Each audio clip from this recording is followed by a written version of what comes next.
Hi everyone, Comic Book Reviewer here. This time reviewing on issue 27 of the Image Comics of Transformers. Now, as you know, we're now on issue 27, where we finally get to see Thundercracker's turn to the Autobots, and where the next story is going to lead up.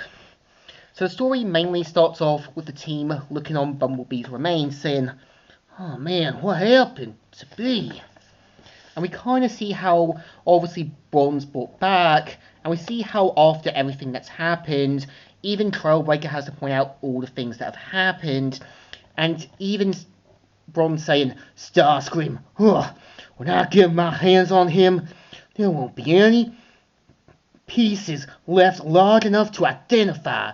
And we even see how Trailbreaker points out that due to what happened to B as well as Ratchet, it will be hard to bring them back even with Terratron 1 or the War of Allsparks.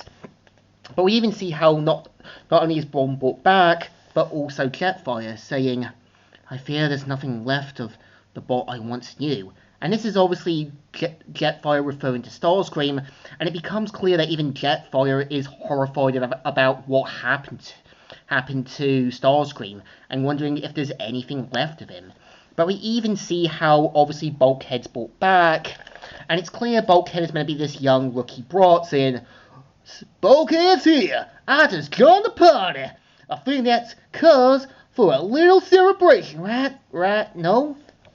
So, that's a no, okay?"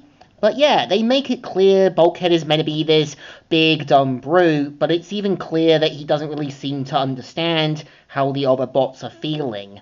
And obviously we do see how after everything that's happened, Spike just wants to live a normal life now, and I think it becomes clear that after everything that happened, Spike and Carly just want to kind of get away from the violence, destruction, and so forth. And we see how General Flag shows up, much to Ultramanus' dismay.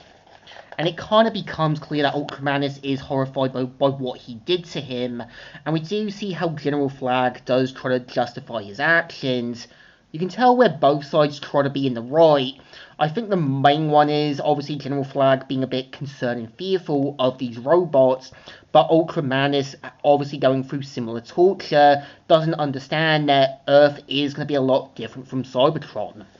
And we see how at the Hoover Dam, we see how the Combaticons are killing off people, getting the energy that they need, until they end up meeting Skywarp, saying, "Whoa, blast off, careful, I just got repaired." "Huh, Skywarp, wanna shoot some of these humans? We can save you a few." But we even kind of see how once they kind of get the engine they need, we kind of see how back on in the forest, we do kind of see how Thundercracker now finally sees that the Decepticons have become everything that he now fears. And even Optimus is proud that Thundercracker's now starting to see the errors of his actions. And both of them have to kind of re-inflect that, yeah, that Earth doesn't deserve to be brought into their conflict.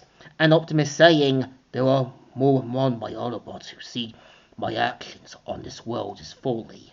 Even they thought good of heart, see this world as bearing of us unworthy of our notice. It's okay to admit, a part of me that agrees with them. If I had to choose Skywarp and 100 of these creatures, I would choose Skywarp, but that doesn't mean I want to see him die." But we even see how Optimus wants to kind of reassure that obviously Thundercracker can be an Autobot and does want to make him into one. But we even see how obviously Thundercracker now knows where his true place is. And we see how at Shadow Watch, obviously General Flag finally figured out what Miles Warren is behind on his little project. And keep in mind, since General Flag is a smart cookie, and obviously would have other resources to find out about Miles Warren's plan, he obviously knows right away about everything with Matt Tracker and that, similar to the TV show Masks. And this is where General Flag finally figures things out, beats the crap out of him, and makes it clear to have him contained in that. And we even see how, obviously, Wheeljack pointing out about some of the Autobots that are still left on Earth after the Ark crashed, and even deciding what to do now, but even they make it clear it could take them years to try and find everyone. And even Optimus asks the question, what about them? Showing obviously Dirge, Slipstream, as well as Blitzwing. But we even see how obviously even Ratchet is horrified at the idea about bringing them back, but Thundercracker knows right away they're just too dangerous to be kept around. And this really just shows you that even Optimus has to agree, even if they were brought back, it would have led to more unnecessary problems. And sometimes doing the right thing could also lead to unnecessary problems or consequences. We even see how Ultramanus is also training basically the other two Autobots that have been brought back, Swipe as well as Blaster. And we even see how he wants to meet up with RC, talking about the things that have happened with his PTSD, the torture that he suffered from Shockwave, but wants to pass the mantle of Magnus to her, making it clear that he just doesn't want to kind of get roped into the conflict anymore. And we see how the other Autobots like Mirage, Trailbreaker, Brawn, and all that are kind of stunned and surprised that Thundercracker is now officially an Autobot, saying, I promise I'll do everything in my power to earn this. And we even see Wheeljack saying, that's much of a we can ask for you, Thundercracker. Welcome to the Autobots.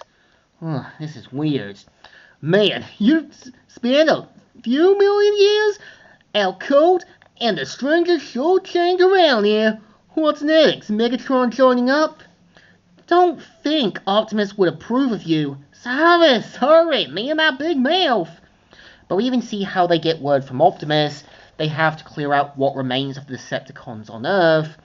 And we see right away on Cybertron, basically Cliffjumper avoiding being detected and tries to kind of do what obviously a little one needs them to do. And turns out Shockwave survived and saying, I feel the steel from your flames soon enough. So swears Shockwave. Showing that, yeah, Shockwave is like a disease that won't go away. And showing that Shockwave will and can survive. And this is the story. So I think this one is kind of okay. It's obviously having to pace the next story in, but I think the problem is Thundercracker's turn to the good guys. It would have been nice to have seen Wheeljack calling out Optimus for doing it, and even saying about all the things Thundercracker did. It could, I mean, when you kind of look at, say, Return to Jafar and Digimon Adventure 2, Ken and Iago's redemption came with them trying to earn it to show the characters they had changed. Despite Jasmine Yoli's protest, it was up to Davis and Aladdin to show that the characters who once were the bad guys had completely changed when they finally had to question their actions. This could add a lot more to Thundercracker's arc, trying to desperately show to people he has realised his mistakes.